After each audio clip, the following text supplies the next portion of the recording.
दोपहर का वक्त था। सविता अपनी बेटी झुमरी के साथ अपने छोटे से ठेले पर दाल चावल बेच रही थी। वह लोगों को आवाज लगाती है और कहती है, अरे आओ आओ, बढ़िया दाल चावल खाओ, एकदम गरम गरम देसी घी के तड़के के दाल चावल खाओ। अरे खाकर उंगलियां चाटते रह जाओगे। माँ, आप इतनी मेहनत करके इतने स्वादिष्ट दाल चावल बनाते हो, फिर भी लोग आपके ठेले पर क्यों नहीं आते? वो बेटा, सामने जो तुम ठेला देख रही हो, बिरजू का ठेला है और वह बहुत सालों से दाल चावल बेच रहा है। तुम्हें पता है, वह इतना लालची है कि वह दाल में नकली घी का तड़का लगाता है, तब भी लोग उसी के दाल चावल खाते हैं। पर माँ, वो इतना लालची है तो लोग उसके पास क्यों जाते हैं? हमारे पास क्यों नहीं आते हैं? बेटा, हम लोग गरीब हैं और हमारे कपड़े भी फटे पुराने हैं। लोगों को भी यही लगता है कि हमारे दाल चावल में क्या ही स्वाद होगा, इसीलिए लोगों ने हमेशा बिरजू के ही दाल चावल खाए हैं। सविता इतना कह ही रही होती है, तभी उसके पास एक लड़का दाल चावल खाने आता है और सविता से कहता है, अरे आंटी, दाल चावल की प्लेट कितने रुपए की है? मेरे पास सिर्फ 20 रुपए हैं। मैं सामने वाले ठेले पर गया था, उन्होंने मुझे डांट कर भगा दिया कि 50 रुपए से कम की प्लेट नहीं है। मुझे बहुत तेज की भूख लगी है और आपके दाल चावल में से बहुत अच्छी खुशबू आ रही है। अरे कोई बात नहीं बेटा, मैं तुझे अभी दाल चावल की प्लेट लगा कर देती हूँ। तभी सविता उस लड़के के लिए एक प्लेट दाल चावल तैयार कर देती है और उस लड़के को दाल चावल की प्लेट देती है। वह लड़का दाल चावल खाने लगता है और कुछ ही देर में दाल चावल की प्लेट छट कर कहने लगता है, अरे वह आंटी क्या दाल चावल बनाए हैं। मन तो कर रहा है कि मैं इन दाल चावल के साथ अपनी उंगलियां भी खा जाऊं।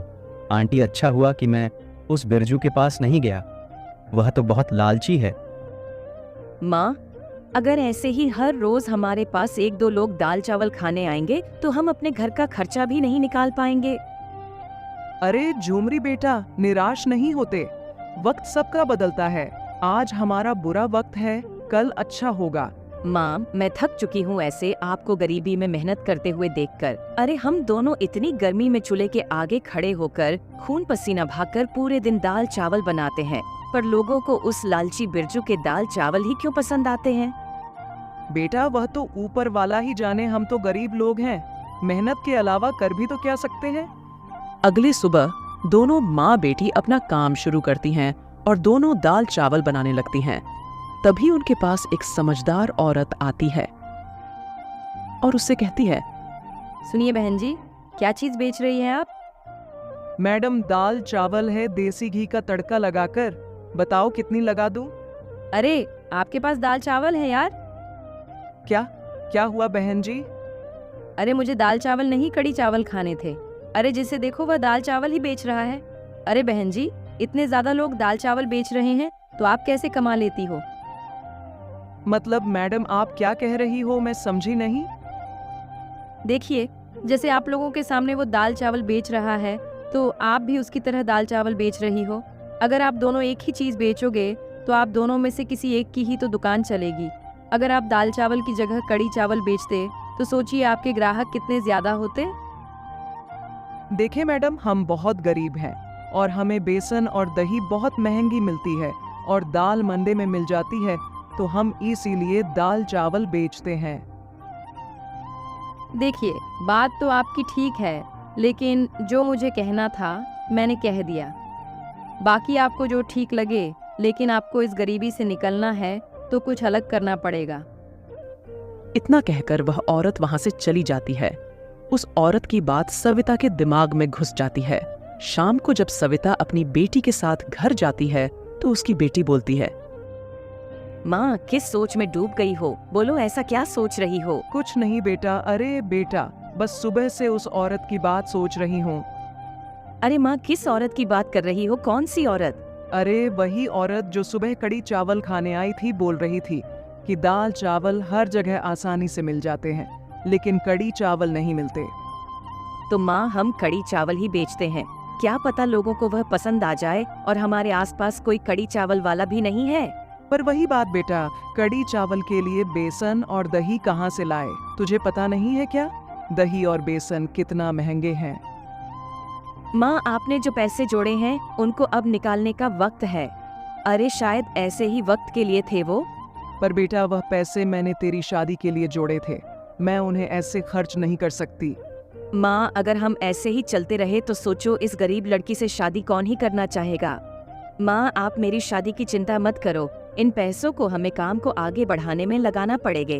गरीब दाल चावल वाली अपनी बेटी की बात मानकर वह बाजार से दही और बेसन खरीद कर ले आती है और सुबह सुबह काम पर जाने से पहले अपने मन में ऊपर वाले से कहती है, ए ऊपर वाले, मैं आज फिर अपना नया काम शुरू कर रही हूँ अपनी बेटी की शादी के पैसों से। आशीर्वाद दे दो कि मेरे कड़ी चावल बहुत पसंद आए सबको। ऊपर वाले का आशीर्वाद लेकर फिर से दोनों माँ बेटी बाजार में अपना ठेला लगाते हैं, जहाँ सविता चिल्लाकर बोलती है, अरे आओ आओ, कड़ी चावल खाओ, एकदम गरम गरम देसी घी का तड़का लगाकर। ऐसे कड़ी चावल आपको कहीं नहीं मिलेंगे। तभी वहां वही औरत आती है जिसने सविता को कड़ी चावल बेचने का आइडिया दिया था। वह उसके पास आकर बोलती है, अरे वह क्या बात है बहन, कड़ी चावल? अरे वह माय फेवरेट, तुमने तो दिल खुश कर दिया। बहन जी, सब आपके कहने से ही हुआ है। बताइए कितनी प्लेट कड़ी चावल लगा दूं? अरे बहन जी, पहले एक लगाओ, अगर स्वाद अच्छा हुआ तो आप बिना रुके लगाते जाना। बहन जी रुकिए, मैं अभी लगाती हूँ गरीब के कड़ी चावल। सविता फटाफट उस औरत को गरम गरम कड़ी चावल की प्लेट देती है और वह औरत गरम गरम कड़ी चावल खा लेती है, जिससे उसका मुंह जल जाता है। तभी सविता कहती है, अरे बहन जी, आराम से खाओ, कड़ी चावल गर्म है और ये कड़ी चावल आपके ही हैं, कोई और नहीं खाएगा इन्हें। सविता की बात सुनकर वह औरत चीखते हुए बोलती है, अरे बहन जी, बहुत दिन हो गए, कड़ी चावल खाए हुए मुंह में पानी आ रहा है। क्या करूं बहन, आपके हाथ के कड़ी चावल इतने स्वादिष्ट हैं कि मुझसे तो रुका ही नहीं जा रहा है खाए बिना।